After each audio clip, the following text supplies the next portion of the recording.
देखिए, गवर्नर का काम है कॉन्स्टिट्यूशनल हेड जैसा कम करना, लेकिन गवर्नर हम लोग देखते हैं कि वो बीजेपी का बीएसपी में कम करता है, उनका पॉलिटिकल स्पोक्स पर्सन के जैसा कम करता है। पश्चिम बंगाल में law and order situation BJP rule state से बहुत अच्छा है, लेकिन जब चुनाव चलता है तो लॉ एंड ऑर्डर सिचुएशन चुनाव आयोग कमीशन के अंडर में आता है। हम लोगों का ये डर है, हम लोगों का ये फियर है कि ये चुनाव आयोग कमीशन बीजेपी का बीएस में कम कर रहा है। तो चुनाव आयोग कमीशन अगर न्यूट्रल रहेगा, वो अगर लेवल प्लेइंग फील्ड प्रोवाइड करेगा सबके लिए, तो यहाँ पर चुनाव बहुत पीसफुल होगा। देखिए, गवर्नर का काम है कॉन्स्टिट्यूशनल हेड जैसा कम करना, लेकिन गवर्नर हम लोग देखते हैं कि वो बीजेपी का बीएस में कम करता है, उनका पॉलिटिकल स्पोक्स पर्सन के जैसा कम करता है। पश्चिम बंगाल में law and order situation BJP rule state से बहुत अच्छा है, लेकिन जब चुनाव चलता है तो लॉ एंड ऑर्डर सिचुएशन चुनाव आयोग कमीशन के अंडर में आता है। हम लोगों का ये डर है, हम लोगों का ये फियर है कि ये चुनाव आयोग कमीशन बीजेपी का बीएस में कम कर रहा है। तो चुनाव आयोग कमीशन अगर न्यूट्रल रहेगा, वो अगर लेवल प्लेइंग फील्ड प्रोवाइड करेगा सबके लिए, तो यहाँ पर चुनाव बहुत पीसफुल होगा।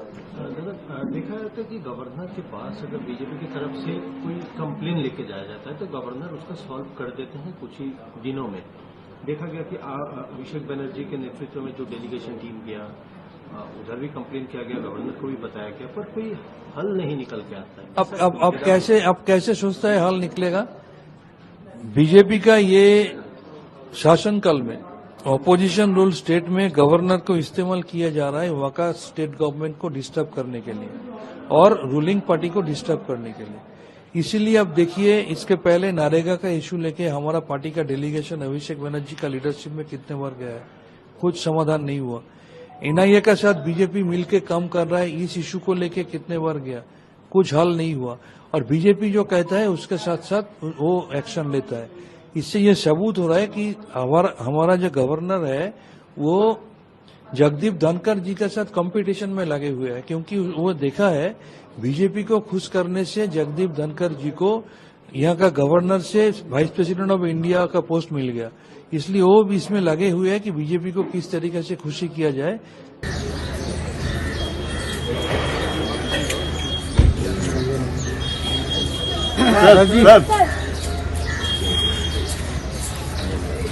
Good morning, sir. I am praying for the well-being of the people of Bengal and also for a free and fair election. आवाज को चीज का ना Yes.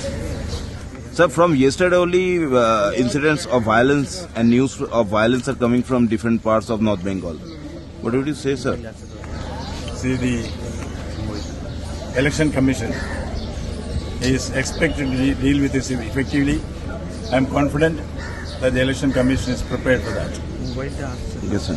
So, what are your next? Where will you go next today, sir? Is there any program? I am going to Rabindra Bharati now. Then I will go to the Netaji Subhash Chandra Bose, and also the rest of it is being chopped out. Okay, sir. So, yesterday we have seen, and the last day also in Ramnavi, there was bombing, and yesterday also many political persons, they have been stabbed, they have been beaten up. Election Commission is saying, has been saying from the very first to keep peace and harmony everywhere. But situation is not like this. This is the first phase of election. More 6 phases are there to come. Will you give any message to the parties or the people of Bengal? Peace and harmony is something which the people of Bengal want, the people of Bengal deserve. It is up to the authorities to ensure that there is maintenance of law and order in the state, particularly during election. Violence has to be avoided at any cost, and any perpetrators of violence has to be booked, and stern action should be taken. That is the responsibility of the Election Commission now. They should do that. Sir, आप north Bengal जाना चाहते थे, पर आप नहीं जा पाए, इसके बारे में क्या कहना चाहते हैं? I wanted to go to North Bengal.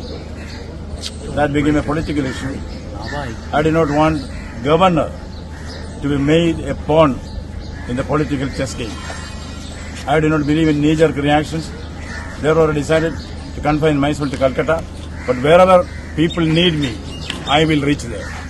So, if there is any incident of violence today in the first fall, will you visit there? Will you visit those places? That depends on the nature of the incident. Sir, आज piece room में क्या आपको I will be spending more time in the peace room now. Since I am not going to North Bengal for certain reasons, I thought I should be available to the people 24/7. I will be there, my staff will be there. The peace room will be more active than it earlier was. So, what is the issue on the information from peace room are being given somewhere else? There was a complaint from the Raj Bhavan yesterday. What was the issue on that? Who is That catering this is a information? serious lapse which the Raj Bhavan has noticed. Sensitive information which is shared during election cannot be shared with others as per the Election Commission manual. We have every reason to believe that this has been flouted. Who has flouted is something which is to be established in investigation. We are very serious about that. We will take it forward to the logical conclusion. Sir, did you get any clue who is leaking this information? From where it's getting leaked? I have the clue, I have the information, but this is not the time to share that. देखिए, governor का काम है constitutional head जैसा कम करना, लेकिन governor हम लोग देखते हैं कि वो बीजेपी का बीएस्ट में कम करता है, उनका पॉलिटिकल स्पोक्स पर्सन के जैसा कम करता है। पश्चिम बंगाल में law and order situation BJP rule state से बहुत अच्छा है, लेकिन जब चुनाव चलता है तो लॉ एंड ऑर्डर सिचुएशन चुनाव आयोग कमीशन के अंडर में आता है। हम लोगों का ये डर है कि हम लोगों का ये फियर है कि ये चुनाव आयोग कमीशन बीजेपी का बीएस में कम कर रहा है। तो चुनाव आयोग कमीशन अगर न्यूट्रल रहेगा, वो अगर लेवल प्लेइंग फील्ड प्रोवाइड करेगा सबके लिए, तो यहाँ पर चुनाव बहुत पीसफुल होगा। देखिए, गवर्नर का काम है कॉन्स्टिट्यूशनल हेड जैसा कम करना, लेकिन गवर्नर हम लोग देखते हैं कि वो बीजेपी का बीएस में कम करता है, उनका पॉलिटिकल स्पोक्स पर्सन के जैसा कम करता है। पश्चिम बंगाल में law and order situation BJP rule state से बहुत अच्छा है, लेकिन जब चुनाव चलता है तो लॉ एंड ऑर्डर सिचुएशन चुनाव आयोग कमीशन के अंडर में आता है। हम लोगों का ये डर है कि हम लोगों का ये फियर है कि ये चुनाव आयोग कमीशन बीजेपी का बीएस में कम कर रहा है। तो चुनाव आयोग कमीशन अगर न्यूट्रल रहेगा, वो अगर लेवल प्लेइंग फील्ड प्रोवाइड करेगा सबके लिए, तो यहाँ पर चुनाव बहुत पीसफुल होगा। देखा जाता है कि गवर्नर के पास अगर बीजेपी की तरफ से कोई कंप्लेन लेके जाया जाता है तो गवर्नर उसका सॉल्व कर देते हैं कुछ ही दिनों में। देखा गया कि अभिषेक बनर्जी के नेतृत्व में जो डेलीगेशन टीम गया, उधर भी कंप्लेन किया गया, गवर्नर को भी बताया गया, पर कोई हल नहीं निकल के आता है। अब कैसे सोचता है हल निकलेगा? बीजेपी का ये शासनकाल में ऑपोजिशन रूल स्टेट में गवर्नर को इस्तेमाल किया जा रहा है वहां का स्टेट गवर्नमेंट को डिस्टर्ब करने के लिए और रूलिंग पार्टी को डिस्टर्ब करने के लिए। इसीलिए अब देखिए, इसके पहले नरेगा का इश्यू लेके हमारा पार्टी का डेलीगेशन अभिषेक बनर्जी का लीडरशिप में कितने बार गया है, कुछ समाधान नहीं हुआ। एनआईए के साथ बीजेपी मिलकर काम कर रहा है, इस इश्यू को लेके कितने बार गया, कुछ हल नहीं हुआ।